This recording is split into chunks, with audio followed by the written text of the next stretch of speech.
पकोडा भजी बनवण्यासाठी इथं कांदा चिरून घेतलेला उभा असा लांबका. आता याला आपण सुट्ट करून घेऊया कांद्याला. असं सगळे खुले एकदम पाकळ्या 5-6 कांदे घेतलेले आहेत आणि याच्यावरती आपण मीठ टाकून घेऊया थोडंसं, का तर पाणी सुटण्यासाठी. आणि 10 मिनिटं आपण याला ठेवूया झाकण.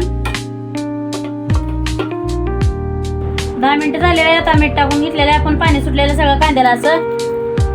आता या पाण्यामध्येच आपल्याला हे मसाले टाकायचे सगळे.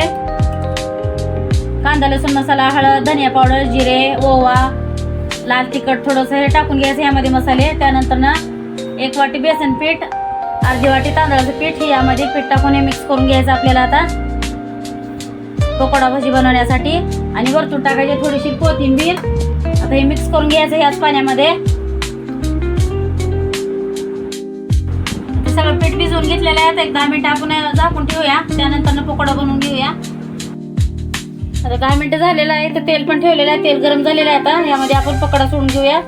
असं कुरकुरीत 1 नंबर लागतो पकोडा, खायला छान लागतो पकोडा. असा सगळा पकोडा आपण तळून घेऊया. जसं बाहेर भेटतो तसंच पकोडा.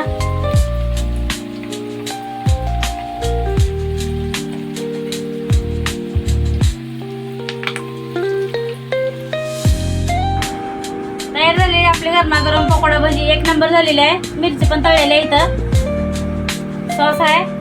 असं खाऊ शकताय गरमागरम, 1च नंबर लागते पकोडा भजी.